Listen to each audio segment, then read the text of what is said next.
Halo guys, kita ketemu lagi ya. Saat ini aku ingin melanjutkan summary-ku yang aku baca dari buku Ala Berpikir Kreatif Bob Sadino. Jadi aku nanti sampaikan secara summary ke kalian terhadap bacaan apa yang aku baca di buku ini. Jadi kalian nanti tinggal dengerin aja. Oke, nggak perlu berlama-lama, kita lanjut ya. Oke, di chapter 81 dikatakan oleh Bob Sadino bahwa langit adalah batasanmu. Sayang dong kemampuan saya bila harus dipaku oleh tujuan. Bayangkan, pemikiran liar oleh seorang Bob Sadino ditanya oleh seorang reporter, apa tujuannya? Beliau menjawab, beliau tidak punya tujuan. Bayangkan, seorang bisnismen, seorang pemilik dari supermarket dan perusahaan kimchi mengatakan bahwa dia tidak memiliki tujuan. Begitu polosnya ataupun begitu pemikiran seorang Bob Sadino adalah pemikiran ala berpikir kreatif. Jadi perlu kita ketahui, seorang kadang-kadang memikirkan hal-hal di luar dari kebiasaan normal itu adalah orang yang cerdas. Karena melihat dari peluang apa yang terjadi di masa depan. Di sini juga bahwa tujuan itu adalah omong kosong menurut Bob Sadino. Karena apa? Orang yang terpaku hanya tujuan tersebut, mereka tidak melihat bahwa sekelilingnya itu memiliki potensi yang sangat besar. Hanya berfokus pada satu tujuan. Bob Sadino memberikan ilustrasi ketika ditanya oleh seorang reporter. Dia dengan reporter seandainya memiliki tujuan ke Surabaya.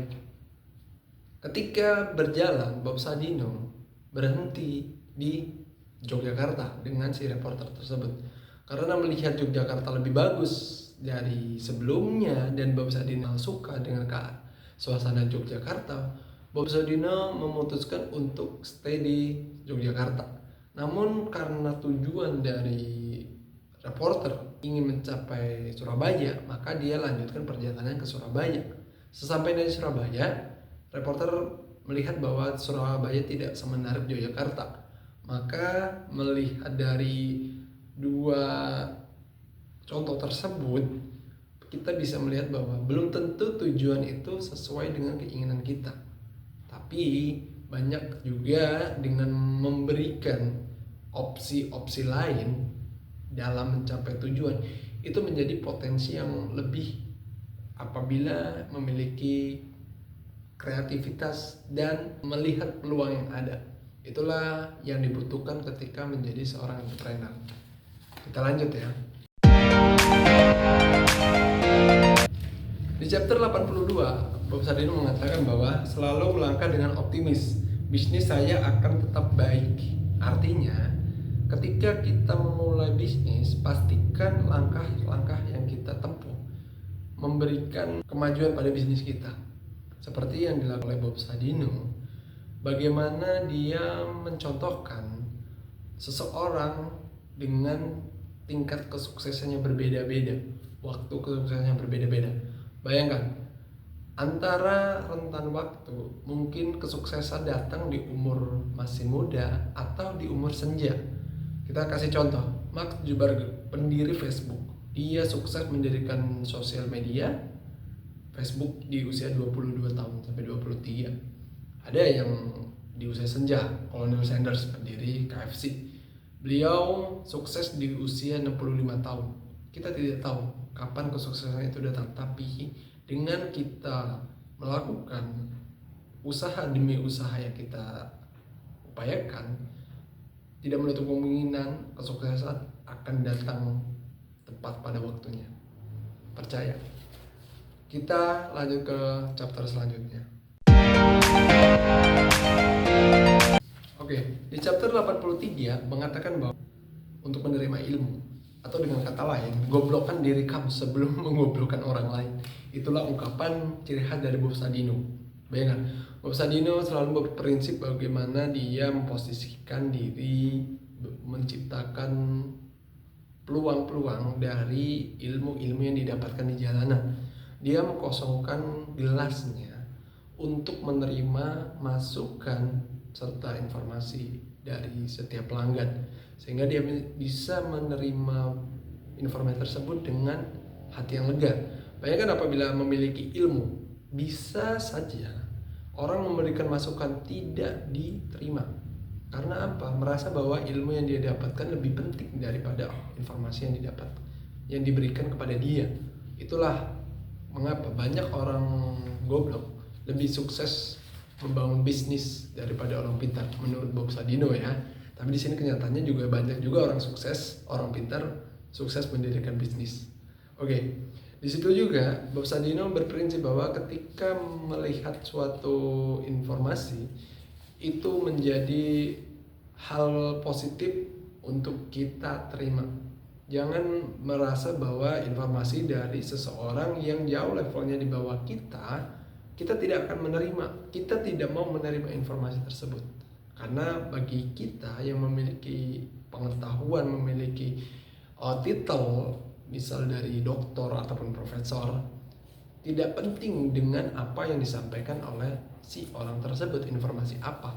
Namun kalau apabila orang goblok, itu pasti akan mendengarkan dan mencerna apakah benar informasi tersebut. Disampaikan bahwa ketika orang goblok mencerna, itu mereka akan melakukan apa yang diomongkan oleh informasi tersebut.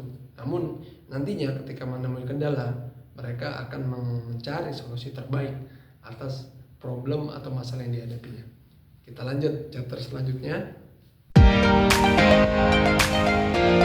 Oke, di chapter 85 bahwa nggak usah banyak berharap. Orang goblok cuma punya satu harapan. Karena melihat dari konteksnya bahwa ketika kita berharap berlebih, itu pasti akan menemui kekecewaan. Namun apabila kita melakukan pekerjaan serta melalui proses-proses yang kita lakukan dengan baik, itu kita akan menemui kesuksesan yang akan kita temui. Itu pun yang dilakukan oleh Bob Sadino. Kenapa Bob Sadino menekankan bahwa orang goblok hanya memiliki satu tujuan, satu harapan, karena bagi mereka harapan terbesar adalah bagaimana bisnisnya tetap berjalan. Seperti itu. Dan ketika bisnisnya tidak menemui sesuai apa keinginan mereka, mereka tidak kecewa berlebihan. Oleh karena itu, tetap rendah hati, tetap menjadi orang yang berpikir positif, dan menjadi goblok. Kita lanjut ya. Oke, di chapter selanjutnya, di chapter 86, bahwa jangan banyak mikir.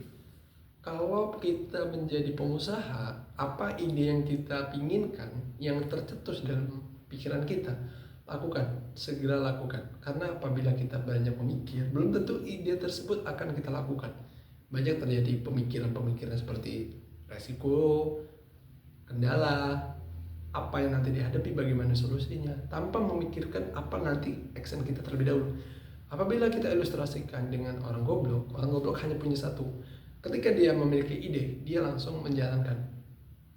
Dengan menjalankan tersebut, dia akan berproses untuk melihat bagaimana dia menghadapi masalah dan mencari solusi atas masalah yang dihadapinya. Oleh karena itu, jangan banyak berpikir. Berpikir boleh, tapi jangan terlampau lama. Karena banyak peluang yang tidak datang kedua kali apabila kita terlalu banyak memikirkan.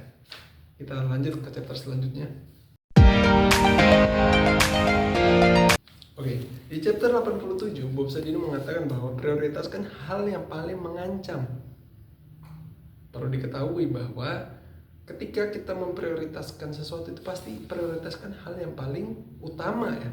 Ini bagi Bob Sadino, prioritaskan untuk yang paling mengancam. Prioritaskan sering terabaikan karena apabila kita sibuk terhadap aktivitas, terhadap bisnis kita, maka kita akan mengabaikan prioritas terhadap diri kita sendiri. Pertama, kesehatan. Karena apabila kita mengabaikan kesehatan kita, bisnis kita pun akan terganggu dengan tidak adanya kita.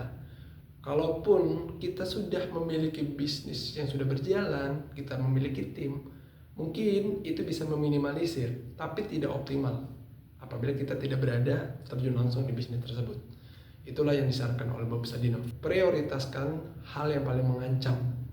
Karena bagi Bob Sadino, orang goblok tidak akan menyelesaikan pekerjaan di satu waktu. Tapi kalau orang pintar ingin merasa bahwa pekerjaan ini harus diselesaikan satu waktu, maka mengabaikan apa itu namanya kesehatan. Perlu ditanamkan ya, sehat itu adalah prioritas utama. Kita lanjut ya. Oke, di chapter 88 Bob Sadino mengatakan bahwa banggalah terhadap hasil karyamu sendiri, hasil usahamu sendiri. Dikatakan bahwa pakai uang sendiri atau pakai uang rakyat. Nah, ini agak menyindir.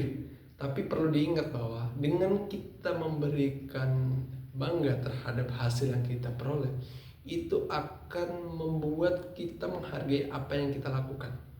Seorang Bob Sadino memakai pakaian sederhana, celana jeans, baju kemeja, sendal ataupun sepatu yang dikategorikan bagi sekarang seorang CEO atau pemilik perusahaan, dia akan tampil begitu elegan karena akan mencirikan perusahaannya.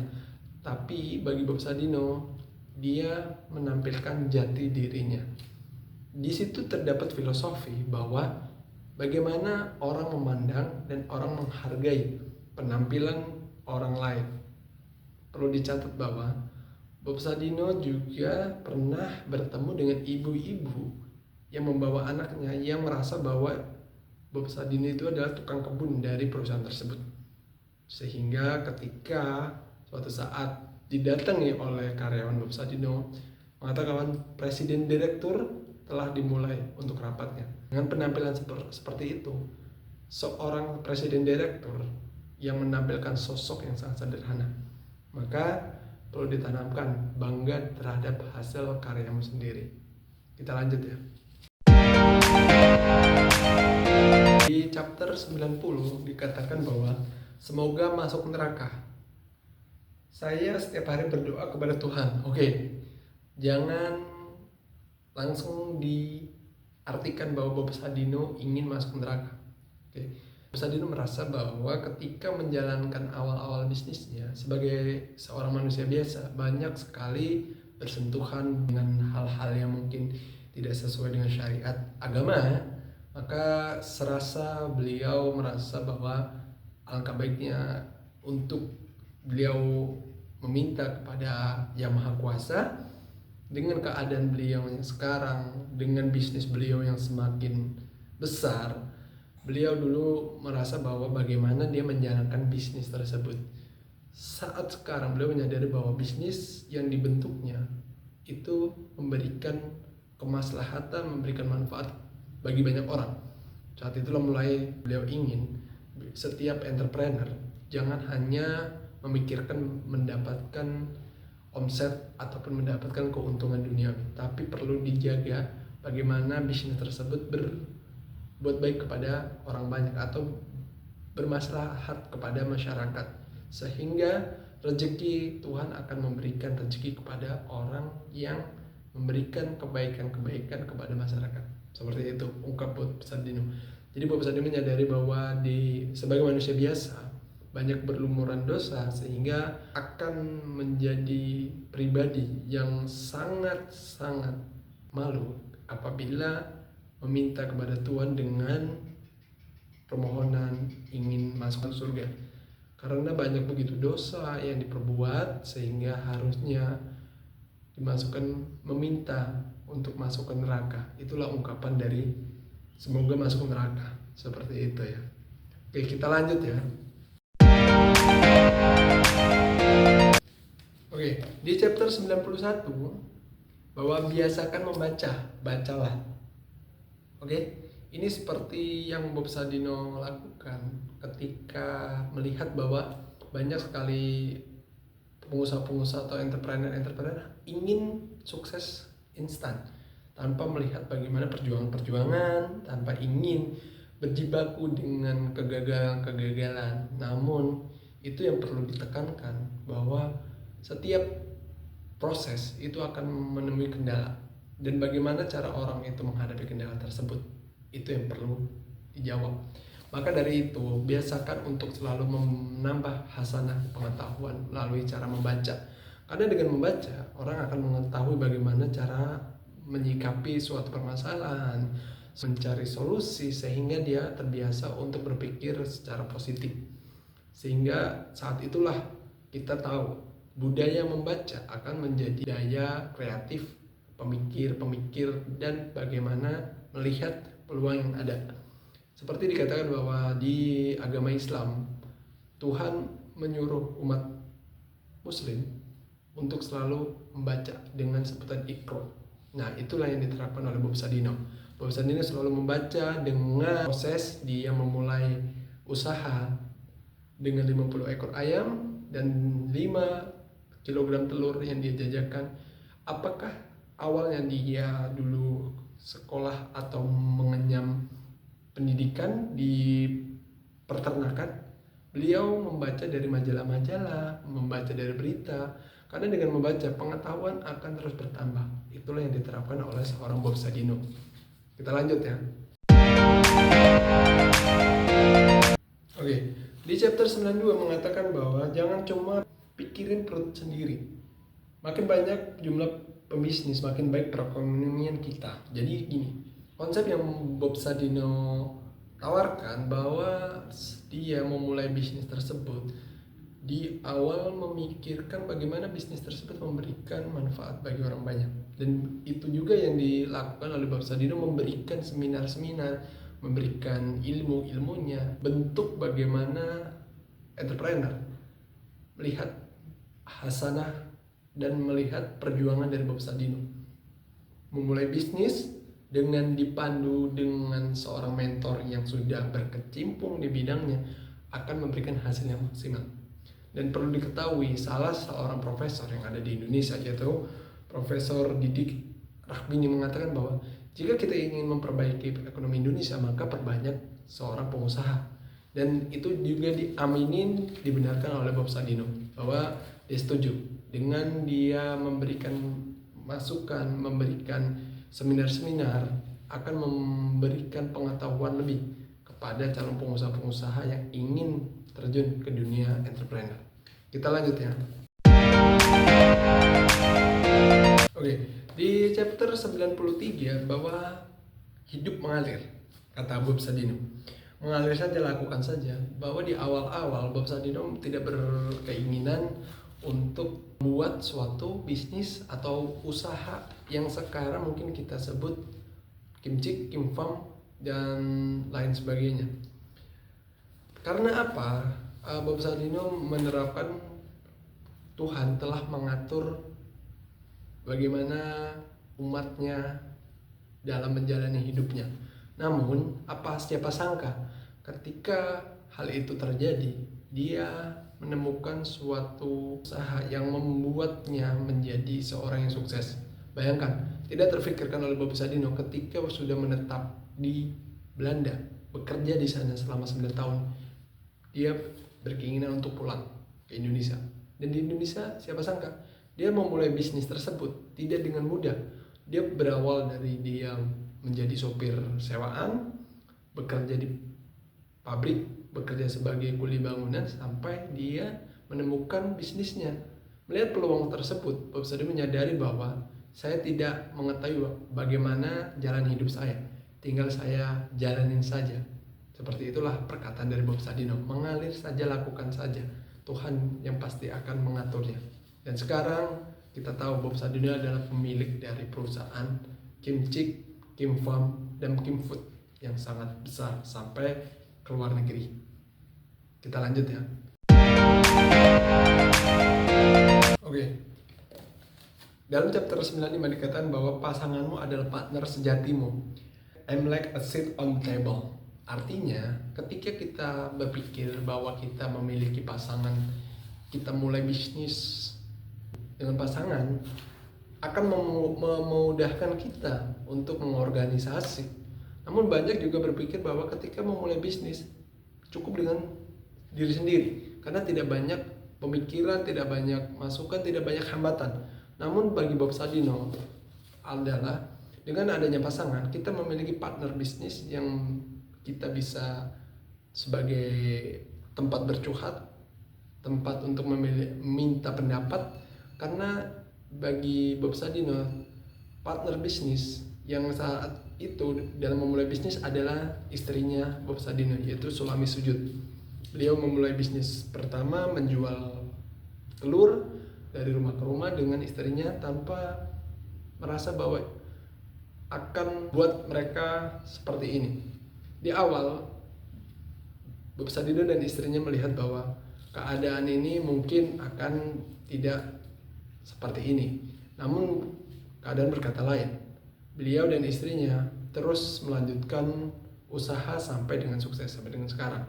Maka dari itu disarankan untuk para entrepreneur yang ingin memulai usaha, apabila kalian yang sudah mempunyai istri, maka mintalah ridho kepada istri kalian, dan insya Allah istri kalian membuka jalan bagi usaha-usaha kalian. Kita lanjut ya. Oke, di chapter 96, jadikan keluarga menjadi motivator. Karena apabila kalian memiliki keluarga, baik itu istri, anak, atau orang tua, jadikan itu menjadi pemicu kalian untuk bisa lebih baik. Karena apa? Ketika kalian memiliki motivasi untuk melakukan lebih baik, kalian akan memacu diri kalian melakukan usaha ataupun menciptakan produk yang lebih baik. Kalian akan merasakan bagaimana motivasi yang kalian tanamkan itu akan berimpact pada usaha yang kalian lakukan. Maka dari itu, jadikan keluarga menjadi motivator untuk bisa menciptakan daya picu bagi seorang entrepreneur atau seorang pengusaha. Kita lanjut ya. Di halaman terakhir, saya langsung bacakan ya. Di chapter 97, jangan lupa bersyukur. Bersyukur itu penting. Penyakit utama manusia adalah lupa bersyukur. Seiring tergoda apa yang dimiliki orang lain hingga lupa mensyukuri apa yang dimiliki. Ketika punya sepatu baru, diandaikan manusia masih berpikir untuk membeli sepatu baru. Ketika sudah membeli sepeda baru, masih iri dengan tetangganya memiliki motor baru. Pas membeli motor baru, tetangganya bermimpi membeli mobil baru. Kita juga ingin untuk memiliki mobil baru. Begitupun seterusnya. Begitu juga dalam bisnis. Saat usaha kita mendapatkan masalah, kita cenderung merasa kecewa, marah, dan sedih. Tapi kita lupa di balik musibah itu ada banyak kenikmatan yang kita reguk, namun lupa kita syukuri. Begitu pesan dari Bob Sadino. Mungkin sekian penjelasan singkat summary yang saya baca dari buku ini. Jadi apabila kalian memiliki pendapat lain, memiliki masukan-masukan, boleh cantumkan masukan kalian, pendapat kalian di kolom komentar ya. Aku tunggu ya. Thank you banget udah stay tune. Bye bye.